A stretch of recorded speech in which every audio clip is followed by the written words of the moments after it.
Congratulations, she's yours now. The Statue of Liberty. The Copper Lady herself, standing in the harbor, torch held high. The postcard symbol of freedom for the entire world. You didn't buy it, maybe you won it in a poker game, maybe a distant relative had a very strange sense of humor, but somehow you are the owner. And before you picture the ticket revenue pouring in, let's look at what the very first thing you discover is. You cannot charge a single person to enter. The government doesn't, so neither can you. The doors to your own monument are wide open and officially free by law. And the only legal way for any visitor to set foot on your island and walk through those doors, that's already owned, locked up. A single private company called Statue Cruises has the exclusive no-bid contract to ferry every last person there. You just inherited the world's most famous symbol of freedom, and within 60 seconds you find out its entire front door is a private toll road you don't get a piece of. But before you spend a single dollar trying to fight them, let's first see what you're actually dealing with here. Because you didn't just get a statue, you got a human tidal wave. Over 4 million people a year are funneled through a tiny island in the middle of New York Harbor. Think about that volume for a moment. It's 4 million pairs of feet walking across the same floor, 4 million hands on the same railings, all of it sitting in salty, corrosive harbor air that never stops eating at copper and iron. Running this place is not a quiet caretaker job. It's a non-stop, high-volume operation. The statue itself is a 150-foot copper shell that needs constant patching against rust and wind and the simple grinding wear of millions of footsteps. The island needs power, security, waste systems, and a staff large enough to manage crowds the size of a small country. Keeping the doors open costs tens of millions of dollars a year. So, the economic model that runs this place isn't a clever extra. It's the only thing stopping your icon from losing all its money. And now you get to see the quiet money-making setup that actually pays for it. Take notes. Soon, this is yours to run. Here's what the tourists never see. When a visitor buys a ticket to see the Statue of Liberty, they think they are paying an admission fee to a national monument. They are not. The ticket they hand over is a ferry fare. It says so right on it. They are buying a boat ride. The statue itself remains officially, legally, beautifully free to enter. Now, watch the magic trick. Since Liberty Island sits in the middle of the harbor, and there is no bridge, no tunnel, no legal way to swim there, the visitor physically cannot reach that free monument without paying a private company for the ride. The boat ticket is the actual entry fee, wearing a clever disguise. And get this, the company, Statue Cruises, collects every dollar from those tickets. They keep the biggest slice to run the boats and take their profit. Then, quietly, they hand a share, roughly a fifth of the total ticket sales, directly to the National Park Service, and another share, roughly a tenth, to the New York City Parks Department, just for the right to use the dock and Battery Park. Over $100 million flows in every year. The government gets a steady, no-risk stream of cash without ever having to employ a single boat captain or worry about engine maintenance. The company wins because it has a permanent, guaranteed line of customers that never runs out. Demand is not just high, it is a cultural constant. The only person who doesn't get a cut is the one who imagined they owned the monument. But the money-making does not stop when the boat touches the dock. The moment a visitor steps onto Liberty Island, they walk straight into a second private toll booth, one that's been running longer than almost any other concession in the country. Since 1931, a single family-run company called Evelyn Hill Inc. has held the exclusive right to sell every souvenir, every sandwich, and every bottle of water on this island. That's over 90 years of a quiet monopoly on everything a hungry, thirsty, souvenir-hunting tourist might reach for. They pay a cut of their sales back to the Park Service. So every keychain, every hot dog, every I Love NY t-shirt feeds the same government revenue stream that the ferry tickets do.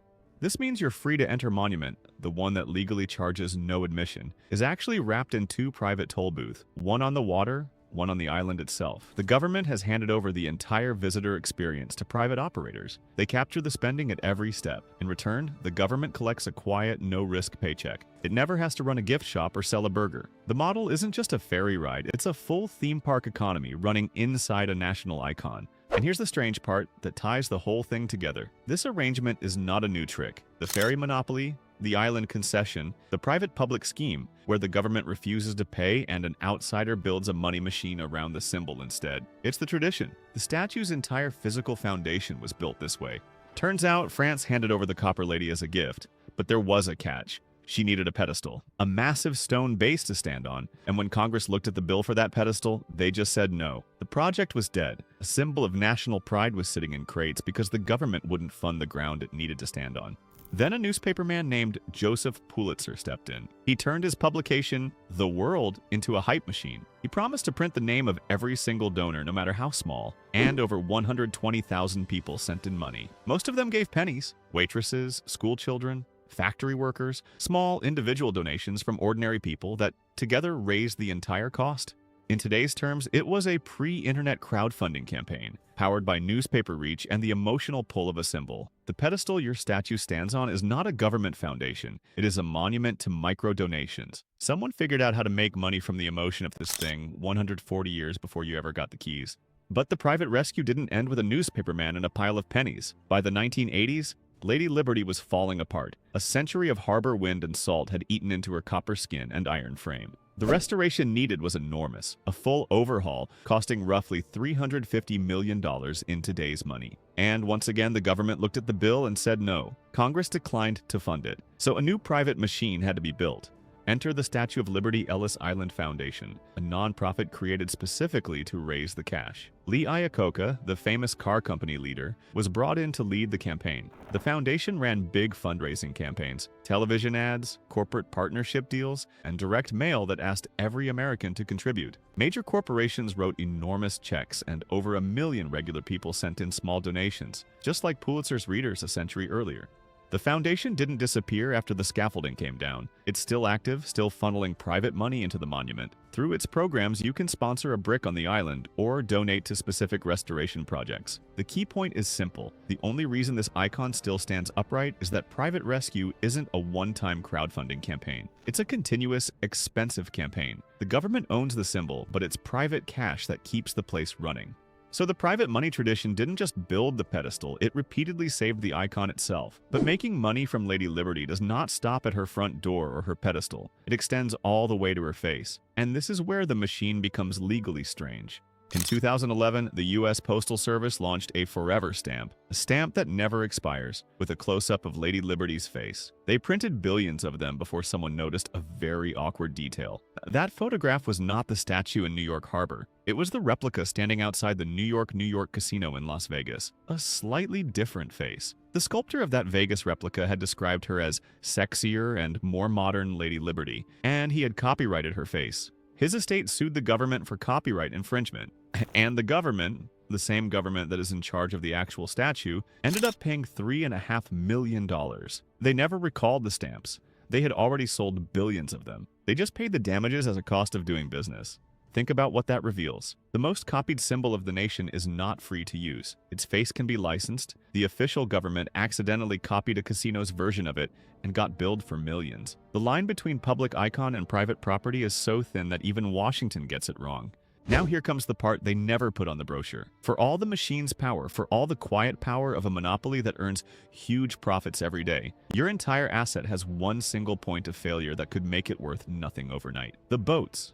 Every dollar this place makes arrives by water. There is no backup, no emergency bridge, no secondary access road. Your entire economic engine is a fleet of ferries, and the moment those boats stop running, for any reason, your revenue does not dip. It disappears. Think back to when Superstorm Sandy hit the Northeast. The docks were destroyed. The island was closed for months. Not a single ticket was sold. Not a single cent came in. $1 billion icon reduced instantly to an empty rock in the harbor because the boats couldn't run. The very thing that makes the model possible, an island prison of a market that no one can reach except by paying your ferry, is also the threat to its survival. One security incident, one mechanical disaster, one bad hurricane, and you are not running a business. You are just watching a copper statue rust from a distance.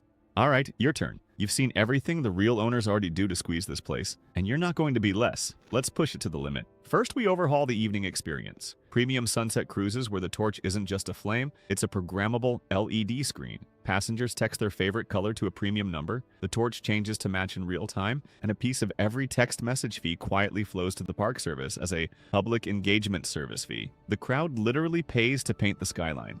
Second, we bring back Pulitzer's genius and give it a modern lease. A special admission tier where, for a premium, you are granted a tiny plot on Liberty Island to leave a personalized brick. A permanent legacy, they'll call it. And when all the plots are full, we don't stop. We dig up the oldest layer, move those bricks to an off-site archive, and resell the exact same space as a new legacy layer. The same square foot, sold again, forever. Third, we aggressively protect the intellectual property. An army of copyright lawyers scans the globe for any unauthorized use of our shape. Even just the outline. Keychains, pizza boxes, local car dealership ads, we find them all, and we don't stop them. We sign them up. A Liberty licensing loyalty program with a very reasonable regular monthly fee. You thought the face was just a face. Turns out it's a recurring revenue subscription waiting to be collected. So there it is. From a 19th century newspaper crowdfunding campaign to a 21st century boat monopoly quietly splitting over $100 million a year, to a government getting sued for $3.5 million over a casino's photo. The Statue of Liberty has never been the simple public gift it appears to be. Every visitor steps through a door designed by a quiet, private machine, while the most famous symbol of freedom in the world remains something that absolutely no one can experience freely. Congratulations! You now own a symbol of freedom that's more tightly controlled than a Las Vegas casino's intellectual property. Don't spend it all on the wrong stamp.